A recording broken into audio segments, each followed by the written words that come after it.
जय हिंद प्यारे साथियों, कैसे हो आप सब? बिल्कुल मस्त होंगे।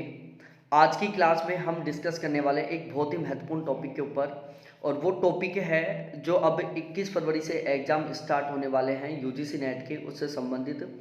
यहाँ पर हम इस वीडियो में बात करने वाले हैं कि जो अब पेपर होने वाला है इसमें हमें कम से कम फर्स्ट पेपर में कितना स्कोर करना चाहिए जिससे कि हमारा जेआरएफ हो जाए।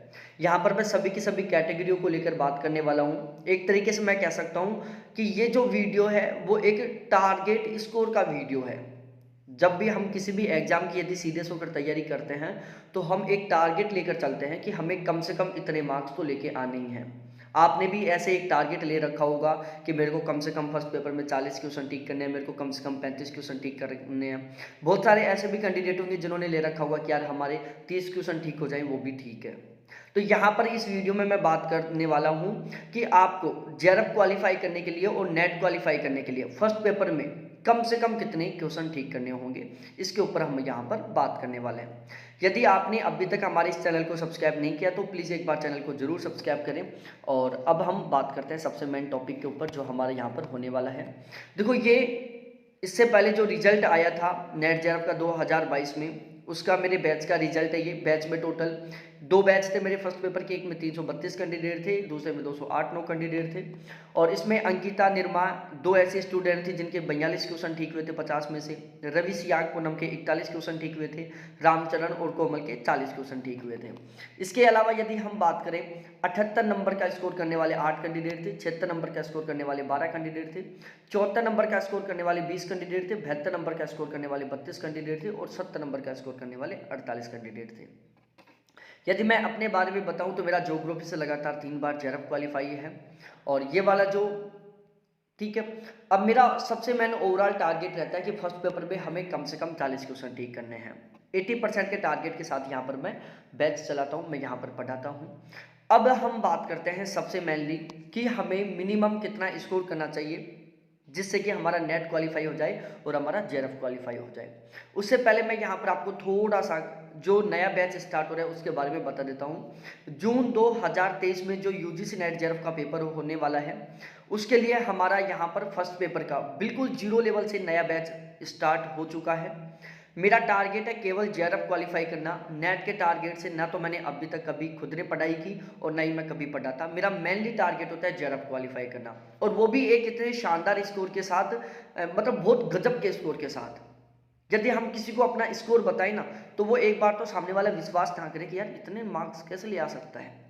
तो यहाँ पर मेरा टारगेट होता है कि फर्स्ट पेपर में हमें कम से कम 80% का स्कोर करना है, कम से कम हमें 40 क्वेश्चन ठीक करना है। यहाँ पर मैं जो भी क्लासेस पढ़ाता हूँ, जो भी मैं कंटेंट पढ़ाता हूँ, बिल्कुल according to paper level, according to paper pattern होता है। ठीक है, बिल्कुल अपडेट होता है। ऐसा नहीं है कि चलो अब 2023 का जो बैच चलेगा जून वाला, इसमें मैं 2022 वाले पैटर्न को फॉलो करूँ, नहीं। अब जो पेपर होगा इसी पैटर्न को फॉलो करते हुए हम इस बैच को कंप्लीट करवाएंगे। तो हमारे बैच की सबसे स्पेशल 2 बातें होती हैं कि यहाँ पर हम पेपर पैटर्न और पेपर लेवल के अकॉर्डिंग पढ़ाते हैं हम, कि आजकल क्वेश्चन कहाँ से आ रहे हैं, क्वेश्चन किस टाइप के बन रहे हैं और क्वेश्चन किस टाइप के आ रहे हैं। ठीक है, इसके अलावा देखो, जब भी मैं पढ़ाता हूँ फर्स्ट पेपर, वहां पर मैं कुछ बातों को ध्यान में रखता हूँ, जैसे क्वेश्चन कहाँ से बन रहे हैं, दूसरा क्वेश्चन किस टाइप के आ रहे हैं, तीसरा किस यूनिट से ज्यादा क्वेश्चन आ रहे हैं। जिस यूनिट से ज्यादा क्वेश्चन आते हैं उस पर हमारा थोड़ा सा ज्यादा स्पेशली फोकस रहता है, उसे हम थोड़ा ज्यादा डिटेल से पढ़ते हैं। जिस यूनिट से कम क्वेश्चन आते हैं उसको हम थोड़ा कम डीपली और कम डिटेल से पढ़ते हैं। ठीक है, जब किसी यूनिट से ज्यादा क्वेश्चन आ रहे हैं तो जाहिर सी बात है उसमें बहुत डीपली क्वेश्चन बनेंगे, बहुत डिटेल से पढ़ना होगा। और ओवरऑल मेरा एक टारगेट रहता है कि 40 प्लस क्वेश्चन ठीक करने के लिए, फर्स्ट पेपर में कम से कम 40 क्वेश्चन ठीक करने के लिए जो भी बेस्ट कंटेंट हो सकता है सारा सब कुछ मैं यहाँ पर पढ़ाता हूँ। अब यहाँ पर मेरे बैच की क्या क्या स्पेशल बातें होती है ये भी मैं बता देता हूँ एक बार। देखो, यहाँ पर आप यदि मेरा बैच लेते हो आपको रेगुलर लाइव क्लास मिलेंगी, बाद में वही क्लास रिकॉर्डेड मिलेगी, हर क्लास का पीडीएफ मिलेगा, संडे टू संडे टेस्ट होंगे, मॉक टेस्ट मिलेंगे। ठीक है, इसके अलावा करंट अफेयर मिलेगा और प्रीवियस ईयर क्वेश्चन मिलेंगे। सारा सब कुछ मैं कंप्लीट करवाऊंगा, एक भी किताब खरीदने की आपको जरूरत नहीं है। दूसरा, हमारे पेपर में सबसे बड़ी 2 समस्याएं आती हैं, एक तो कीवर्ड को समझने की और दूसरा क्वेश्चन की लैंग्वेज समझने की। तो यहाँ पर मेरा इन दोनों के ऊपर भी बहुत स्पेशली फोकस रहता है। फर्स्ट पेपर में यदि कहीं भी कोई भी शब्द यूज हो रहा है तो मैं उसका बिल्कुल अच्छे से अर्थ समझाता हूँ। साथ ही साथ पेपर की जो लैंग्वेज है उसको बहुत अच्छे से समझाने की कोशिश करता हूँ। जब हमारे शब्दों का अर्थ पता चल जाए कि इस शब्द का ये मतलब होता है, और जब हमें क्वेश्चन की लैंग्वेज समझ में आ जाती है, तो क्वेश्चन के ठीक होने के जो चांस है वो थोड़े ज़्यादा हो जाते हैं। ठीक है, इसके अलावा बहुत सारे ऐसे कैंडिडेट होते हैं जिनका मैथ, रीजनिंग, लॉजिकल रीजनिंग और डीआई बहुत कमजोर होता है, और ये ऐसा पोर्शन है जो आपको जेआरएफ तक पहुंचाता है। ठीक है, मोस्टली जिनका जेआरएफ होता है बहुत अच्छे स्कोर के साथ, उनका ये वाला पोर्शन बहुत अच्छा होता है, बहुत स्ट्रांग होता है। तो आपका आज तक चाहे math, reasoning, logical reasoning, DI कितना भी कमजोर क्यों ना हो, हम यहाँ पर बिल्कुल जीरो लेवल से बिल्कुल टॉप लेवल तक पढ़ेंगे। ठीक है, एसएससी सीजीएल के लेवल से पढ़ाएंगे, तो जब एसएससी सीजीएल के लेवल से पढ़ेंगे तो नेट जेआरएफ का तो हम ऑटोमेटिकली ठीक कर देंगे। और मेरा ओवरऑल टारगेट रहता है कि मैथ, रीजनिंग, लॉजिकल रीजनिंग और डीआई यहाँ से हम 100% स्कोर करें, यहाँ पर हम सभी के सभी क्वेश्चनों को ठीक करें। ठीक है, मैथ, रीजनिंग, लॉजिकल रीजनिंग को मैं और डीआई को मैं टोटल 3 तरीके से पढ़ाता हूँ। अपना मैथमेटिकल तरीका, दूसरा लॉजिकल तरीका और तीसरा देसी ट्रिक। ठीक है, इसमें लॉजिकल रीजनिंग के कुछ ऐसे क्वेश्चन आने लगे, जैसे इंडियन फिलोसॉफी से जो क्वेश्चन आते हैं वो ऐसे आ गए जहां पर हम मैथमेटिकल तरीकों को यूज नहीं कर सकते। बाकी रीजनिंग, मैथ और डीआई जहां पर मैथमेटिकल तरीके को यूज किया जा रहा है, वहां पर मैं हर एक क्वेश्चन को 3 तरीके समझाऊंगा। दोबारा से रिपीट कर रहा हूं, पहला मैथमेटिक तरीका, दूसरा ट्रिक और तीसरा अपना देसी तरीका। क्वेश्चन में कोई तरीका तो याद आएगा, हम क्वेश्चन को ठीक कर देंगे। बहुत सारे मैं आपको प्रैक्टिस क्वेश्चन प्रोवाइड करवाऊंगा, वो भी लेवल के, जिससे कि आपकी बहुत अच्छी प्रैक्टिस हो जाए, आप टाइम बचा सके। यहाँ पर देखो, मैथ, रीजनिंग और डीआई एक ऐसा पोर्शन है जहां पर आप पूरे के पूरे क्वेश्चन भी ठीक कर सकते हो और टाइम भी बचा सकते हो।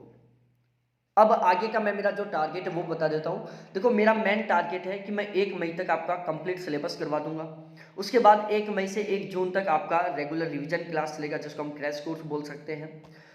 यदि मैं चार्ज की बात करूं तो फर्स्ट पेपर का यदि आप जून तक बैच लेते हो तो चार्ज है 1300 रुपये। यदि पूरे साल का बैच लेते हो तो चार्ज है 1700 रुपये। 1700 रुपये का जो पूरे साल का चार्ज है, इसमें मैं आपको जून तक 2 बार सिलेबस करवा दूंगा। एक बार फुल सिलेबस, एक बार रिवीजन। फिर दिसंबर तक 2 बार सिलेबस हो जाएगा, एक बार फुल रिवीजन, एक बार फुल सिलेबस और एक बार रिवीजन। तो ओवरऑल 1 साल में आपका 2 बार फुल सिलेबस हो जाएगा और 2 बार रिवीजन हो जाएगा। उसका चार्ज है 1700 रुपये। ये मेरे कॉन्टैक्ट नंबर है जिसके थ्रू आपको बैच मिलने वाला है। ठीक है, जो क्लासेज है वो आपको मेरे प्राइवेट टेलीग्राम चैनल पर मिलेंगी, जो मैं आपको पे करने के बाद ऐड कर दूंगा उसमें। अब हम बात करते हैं हमारे सबसे मेन टॉपिक के ऊपर। बहुत सारे कैंडिडेटों को तो ये भी नहीं पता कि हमें फर्स्ट पेपर में मिनिमम मार्क्स का भी एक सीन है। यहाँ पर देखो, यदि आप जनरल और ईडब्ल्यूएस कैटेगरी से बिलोंग करते हैं तो आपको फर्स्ट पेपर में मिनिमम 40 नंबर तो लेके आना ही है, ये पासिंग मार्क्स है। ओबीसी, एससी, एसटी से हो तो आपको मिनिमम 36 मार्क्स लेके आना है, क्योंकि फर्स्ट पेपर में 35 मार्क्स का कोई सीन नहीं होता, एक क्वेश्चन 2 नंबर का होता है, इसलिए आपको कम से कम 18 क्वेश्चन तो ठीक करने ही हैं। ये तो है मिनिमम पासिंग का स्कोर। उसके बाद में यदि मैं कट ऑफ की बात करूं, देखो ओवरऑल सभी सब्जेक्टों को कवर करते हुए मैंने ये कट ऑफ बनाई है कि फर्स्ट पेपर में आपको कम से कम कितना स्कोर करना चाहिए। फर्स्ट पेपर का है ये सीन। यदि आप जनरल कैटेगरी से आपका टारगेट जेआरएफ क्वालिफाई करना है तो आपको कम से कम 36 क्वेश्चन ठीक करने हैं। आप ओबीसी से आपका जेआरएफ क्वालिफाई करना टारगेट है तो आपको कम से कम 34 क्वेश्चन ठीक करने हैं। आप ईडब्ल्यूएस से हैं, आपका टारगेट जेआरएफ क्वालिफाई करना है तो आपको कम से कम 33 क्वेश्चन ठीक करने हैं। आप एससी से आपका टारगेट जेआरएफ क्वालिफाई करना है तो आपको कम से कम 32 क्वेश्चन ठीक करना है। आप एसटी से आपका टारगेट जेआरएफ क्वालिफाई करना है तो आपको कम से कम 31 क्वेश्चन ठीक करना है। यदि मैं नेट के बारे में बात करूं, यदि आप जनरल से हैं और आपका टारगेट केवल नेट क्वालिफाई करना है तो आपको कम से कम 32 क्वेश्चन ठीक करना है। आप ओबीसी से हैं, आपका टारगेट नेट क्वालिफाई करना है तो आपको कम से कम 30 क्वेश्चन ठीक करना है। आप ईडब्ल्यूएस से हैं, आपका टारगेट नेट क्वालिफाई करना है तो आपको लगभग, ध्यान रखना, कुछ सब्जेक्ट होती हैं जिनमें ईडब्ल्यूएस की कट ऑफ ओबीसी से ज़्यादा चली जाती है। ठीक है, तो ओबीसी और ईडब्ल्यूएस का लगभग दोनों का बराबर टारगेट रख के चलना है। ठीक है, लगभग बराबर टारगेट रख के चलना है। तो ईडब्ल्यूएस वालों, यदि आपको जेआरएफ क्वालिफाई करना है तो आपको कम से कम 34 क्वेश्चन ठीक करने हैं, और ईडब्ल्यूएस वाले कैंडिडेटों को यदि नेट क्वालिफाई करना है तो उनको कम से कम 30 क्वेश्चन ठीक करने हैं। एससी वाले कैंडिडेटों को नेट क्वालिफाई करने के लिए कम से कम 28 क्वेश्चन ठीक करना है, और एसटी वाले कैंडिडेटों को नेट क्वालिफाई करने के लिए कम से कम 27 क्वेश्चन ठीक करना है। ये है मिनिमम, मतलब इससे ज़्यादा कट ऑफ किसी भी हाल में नहीं जा सकती। ध्यान रखना, ये फर्स्ट पेपर का स्कोर है, इससे ज़्यादा स्कोर हो तो बहुत अच्छी बात है। और ये कट ऑफ कब है, जब आपका सब्जेक्ट भी इसी लेवल से तैयार है। और मोस्टली ज़्यादातर कैंडिडेटों का सीन यही होता है कि उनका सब्जेक्ट बहुत अच्छे से तैयार होता है, उनका फर्स्ट पेपर बहुत कम तैयार होता है, उनके फर्स्ट पेपर की वजह से नेट जेआरएफ क्वालिफाई नहीं हो पाता। तो ये है फर्स्ट पेपर का मिनिमम स्कोर जो आपको करना है, जिससे कि आपका जेआरएफ या नेट क्वालिफाई हो जाए। बहुत बहुत धन्यवाद आपको देखने के लिए। थैंक्स बाय मेरे प्यारे साथी।